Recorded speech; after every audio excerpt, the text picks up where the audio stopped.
Parce que le monde ne dort jamais, mais que vous oui, j'ai gardé un œil sur lui pour vous. Alors voici les actus qui vous ont peut-être échappé cette semaine. 10 jours pour construire un hôpital destiné à accueillir 1 millier de patients, ça paraît fou, irréalisable et démesuré. Pourtant, le projet du gouvernement chinois est à la hauteur de l'ampleur de l'épidémie qui sévit actuellement dans l'Empire du Milieu. En cause, ce virus, le coronavirus, apparu il y a un mois dans un marché de Wuhan, sans doute transmis par des animaux. On compte déjà une quarantaine de morts et près de 1300 contaminés. Et ça évolue tellement vite qu'entre le moment où je filme et le moment où je publie cette vidéo, ça a pu augmenter, donc je mettrai à jour les chiffres dans les commentaires. Ce virus provoque généralement fièvre, toux, problèmes respiratoires, mais le problème, c'est que certains porteurs ne présentent aucun symptôme. On sait seulement qu'il se propage par des postillons et des éternuements, d'où le port du masque obligatoire. Dans un premier temps, on ne parlait que d'une zone touchée, la ville de Wuhan, au centre du pays. Mais l'épidémie s'est très vite étendue dans plusieurs villes chinoises, puis à travers le monde, Thaïlande, Japon, Corée du Sud, Australie et désormais la France, 3 cas pour l'instant. Nous allons mettre tout en œuvre aujourd'hui pour circonscrire cette épidémie, sachant qu'il est possible, voire probable, qu'il y ait d'autres cas, notamment en Europe. 40 millions de Chinois ont été placés en quarantaine. Pour vous donner un ordre d'idée, c'est comme si on plaçait à l'isolement tous les Espagnols. Les gens se terrent chez eux, se ruent dans les magasins pour faire des provisions. L'OMS n'a pas encore déclenché l'urgence sanitaire mondiale, mais le reste du monde prend déjà ses précautions. Dans tous les aéroports internationaux, les passagers en provenance de Chine sont désormais contrôlés, parfois même par des caméras thermiques. À Paris-Charles de Gaulle, un accueil médicalisé est mis en place aujourd'hui.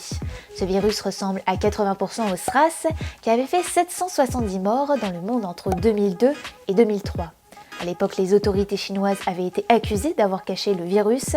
4 mois perdus pour enrayer l'épidémie. Elles ont visiblement appris de leurs erreurs. L'impression que j'ai moi en tant que professionnel de santé, c'est que les Chinois font les choses tout à fait correctement et dans les règles. Mais les Chinois doutent quand même de ce que disent les autorités en matière de santé publique. Pour l'instant, il n'existe aucun traitement et encore moins de vaccin. Jeudi, c'était la première visite d'Emmanuel Macron en Israël en tant que président.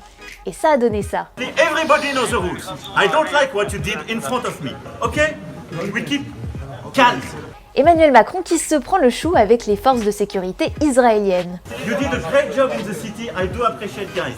Please respect the rules as they are for centuries. Et si son Everybody Respect the Rules a tant fait parler, c'est pour sa ressemblance avec cette scène. Je commence à en avoir assez. What do you want? Me to go back to my plane and go back to France? Is that what you want?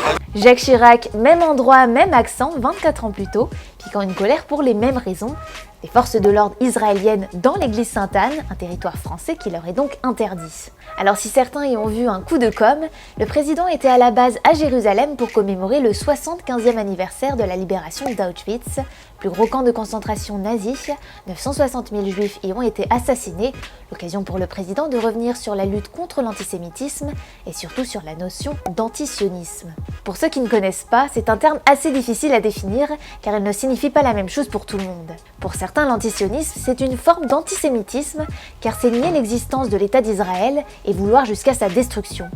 Pour d'autres, pas du tout, c'est la simple opposition à la politique d'Israël. Le président, lui, a choisi sa définition. L'antisionisme, lorsqu'il est la négation de l'existence d'Israël comme État, est un antisémitisme.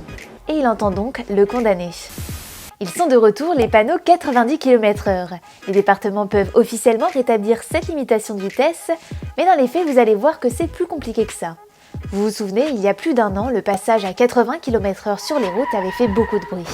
Et à l'époque, beaucoup de présidents de départements avaient promis de revenir là-dessus, ici en bleu, dès que la loi le permettrait. Le 26 décembre, la loi a donc été publiée, sauf qu'une circulaire du ministère de l'Intérieur impose des conditions assez drastiques. Les tronçons feront au moins 10 km, ils devront être sans arrêt de bus, sans riverains, sans passage d'engins agricoles et sans intersection. Et attendez, ce n'est pas fini, les tronçons devront disposer d'aménagements de sécurité et de radars pour surveiller la vitesse, évidemment. Aucune route en France ne présente ces caractéristiques. Et c'est sans parler du coût des aménagements demandés, compter 40 millions d'euros pour seulement 4 à 6 tronçons dans le nord par exemple, impossible à financer, et revenir à 90 sans réaliser les aménagements, le risque serait trop grand. Au premier accident grave sur une route que j'ai fait repasser à 90 km/h sans faire les travaux qui sont demandés, je me retrouvais assez rapidement devant le tribunal. Certains présidents de département promettent quand même le retour des 90 km/h sans tenir compte de la circulaire qui n'a selon eux aucune valeur juridique. Est-ce que vous saviez qu'une femme peut utiliser plusieurs milliers de protections hygiéniques dans sa vie? Mais est-ce qu'on connaît vraiment leurs risques pour la santé? J'ai perdu 18 de mes phalanges et mes 2 pieds. Elle, c'est Sandrine. Elle a été amputée à cause de ça, une cup menstruelle. Oui, ça a été prouvé, les protections intervaginales, cup, tampons, éponges, peuvent entraîner un choc toxique. Vous n'avez jamais entendu parler de ce syndrome, et c'est normal, il est pratiquement inconnu du grand public. Et pourtant, cette infection est très, très dangereuse. J'avais 6 de tension, je ne pouvais plus bouger, j'étais complètement dans un état léthargique. Elle peut toucher 1 à 4% des femmes, celles qui hébergent dans leur vagin cette bactérie, le staphylocoque doré. Si vous utilisez un tampon ou une cup trop longtemps, le sang stagne et pour les staphylocoques, c'est le paradis. Il y a à boire et à manger, ils vont se multiplier jusqu'à infecter votre sang. Et pour faire court, si rien n'est fait, c'est l'arrêt des organes vitaux et la mort. Mais pas d'inquiétude, si vous changez régulièrement votre protection toutes les 4 à 8 heures selon les modèles et si vous privilégiez les protections externes la nuit, aucun risque. Dans un rapport publié lundi, l'ANSES accuse les industriels de ne pas informer suffisamment sur le choc toxique et plus généralement sur les composants des protections car rappelons-le, pesticides et hydrocarbures sont présents dans nos culottes. À faible dose, ok, mais pas terrible quand même. En attendant, sachez qu'il existe des alternatives moins risquées, plus écologiques et plus économiques comme des culottes menstruelles. Merci d'avoir regardé cette vidéo. Alors comme vous l'avez vu, j'ai passé un peu plus de temps sur le coronavirus. C'était une émission aux allures de fin du monde. N'hésitez pas à commenter, à vous abonner, à partager. Et moi je vous dis à la semaine prochaine.